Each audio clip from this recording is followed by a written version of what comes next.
know we've been understaffed since Ellis left, but maybe today things will turn around. I'm officially declaring this no murder month. What do we got? Murder. Hey, Max. You missed me? All right, so we're here with Vanessa Morgan and Giacomo Gianniotti. Season 3 of Wild Cards coming out. This is the 3rd season. Vanessa, tell me what's happening with Max in Season 3. With Max in Season 3, there's lots of stuff happening. I feel like Max's world has got turned upside down in Season 3. First of all, her mother has arrived on her doorstep that she hasn't seen in 15 years, who she thought died in a car accident, and is back. So she's like, where have you been for the past 15 years? You have a lot of explaining to do. But she's also so happy that her mom is back. Ellis has a new relationship. That's also devastating for Max, as well as the fact that we have this big mafia guy, Gideon Varga, who's supposedly like the biggest gangster in town, and he is after Max and her mom and their family, and they owe him $150 million. So there's a lot going on for Max. Oh, no, definitely. Now, of course, you brought up the mom, Vivian, played by Tamara Taylor. What's it been like working with Tamara? Oh, she's great and so talented. A great casting choice for my mom. We got along instantly, look similar, and we've had so much fun together on set, and we've had really amazing heart-to-heart scenes this season. Giacomo, your character once said in real life with your own romantic life that, you weren't looking for it, it just showed up, and that's how you met your wife. The same thing is kind of happening here with Ellis. He goes down to Mexico. Absolutely.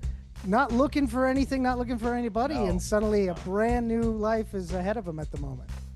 Yeah, no, he wasn't looking for it at all, and I think those are the best things when you're not looking for them and they surprise you, and you're just trying to like live your life and focus on yourself, and that's usually when somebody walks into your life. So, he, like you said in the first 2 seasons, very depressed and sad over his brother and all that, and sort of getting closure on that and moving forward and wanting to sort of be happy. And so he found this woman, he's very happy, and he's, for the first time in a long time, just trying to allow himself to feel joy and to be happy. So, which is hard for Max to witness.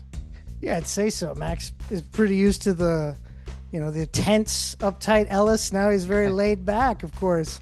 But I gotta say, Vanessa, the one thing I love about Max, it's been through all the seasons, is her fact that when she's asked yes or no questions, she comes back with other questions like, does Netflix cancel every show I like?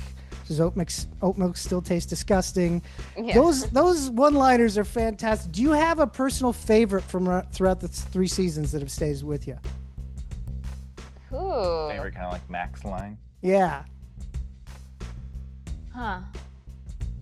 Max line or Max question? That's a Max question, yeah. I think I'd have to think about that. I mean, I know the ones you're saying, the oat milk's so disgusting, and I don't know which one is my favorite though. I think like I asked you, I think I said was like Kim Kardashian and based engaged. Yeah. And I'm like, yes, they were. Like, as if like you should obviously know that. That one. Maybe that this season, that one I thought was funny. So last season, Max got her own badge. And I know that in the first episode of season 3 it gets flashed. How many times are you whipping that out? Does that become like a fun prop throughout the season? I definitely whip it out a couple times, and I honestly should be doing that more. Maybe season 4 I'll whip it out more. But I love that little badge, and Max obviously loves it. It gives her like, I got a badge, Yeah, it's fun. for street cred.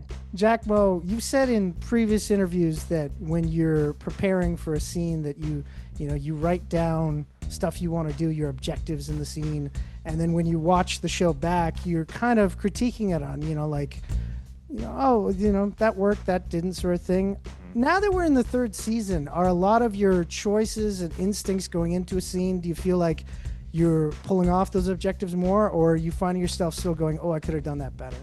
I'm not second guessing myself as much as I just feel a little bit more confident with the character and his wants and needs and hopes and dreams and all that kind of stuff. But yeah, of course, I still, I treat it like, I used to play sports when I was younger, and you watch tape back of your games, right? It's the same thing for me. It's like, you see like where like you fumbled the ball or where you could have passed it, and you go, see right there, that's where I could have passed it better, and if I would have passed it to him, he would have got the touchdown, and you sort of replay moments like that. So that's sort of like my approach, is just sort of watching it back is about just sort of like, did I nail certain objectives I had, or how could I have done that better? And because I always consider myself a student, and I love to always just think that I'm just always learning.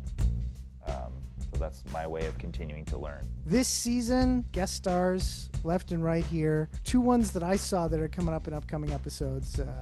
Pro wrestler Ricky Saints, and then, of course, the lovely Erica Durance. Can you guys tell me a little bit about your experiences with both those actors? Yeah, the wrestler was a really fun choice. The character is really funny, and I think he does a terrific job of playing this character. It's sort of an episode all based around weightlifting and gym culture, and so he plays this sort of fitness influencer, and who's sort of larger than life and very funny and very self-centered and very sort of into his muscles and stuff. And so it's a very funny character. Anything to say about you guys' experience with Erica Durance? She was great. Yeah, she was lovely. We play sort of it's an episode about cults. Mm-hmm. And so sort of she plays the role of this cult leader. And so it sort of plays with a little bit of Midsommar, like that whole world of cults. And so we go undercover and disguise ourselves. That one was fun. In this cult world, to sort of discover things about this cult. And she was fantastic and really, really played that part really well. I am nothing if not profesh. Step and squat and step and squat. And... Now, I gotta say, you guys are great on the show. You're fantastic. But everybody knows that the main star of the show is Mark the Cat. Yes. Jonesy, amazing job. When you guys are working with Jonesy, is it hard to stay focused in the scene? Because they have such like haunting eyes. They're mesmerizing. I don't think I'd be able to stay on point. Well, what Jonesy is like a real exercise in being present and being in the moment, because like you can have set out to do something in the scene, but then he's just going to do whatever the hell he wants to do. So you actually have to be malleable and like work around him. And if he jumps on you and he wasn't supposed to in that part, well, I guess now he's jumping on me, and now I'm petting him, and now this is the scene. You know what I mean?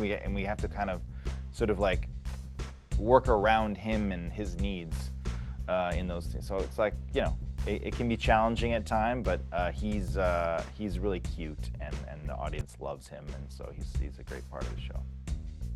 And it must be an inspiration to see an actor that's that free, just taking choices left and right, taking risks. He's all improv. You can learn a lot from him, totally. Method. Yeah, very method. Vanessa, what would you say is the thing you're most excited about fans to see in this season? I'm excited for them to just come along the ride with us, because, we have a lot of exciting stuff and a new mystery each episode. And, there's heart-wrenching moments and funny moments and sad moments, and I don't know, just the whole ride. I'm excited to see everyone's reaction to the hard work that we've put in these past few months. Good stuff. And how about you, Giacomo?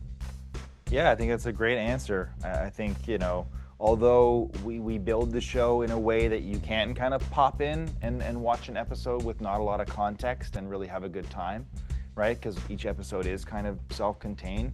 For the fans that really go along for the ride and watch the whole season, like, you're really getting a really great journey. You know what I mean? We go from the comedy to dramatic moments to love and action stuff, and so there's a lot for the audience in a more three-dimensional way if you watch the entire season. And so I think each season has proven that, and we're always trying to go bigger and go better at each season. Don't come any closer!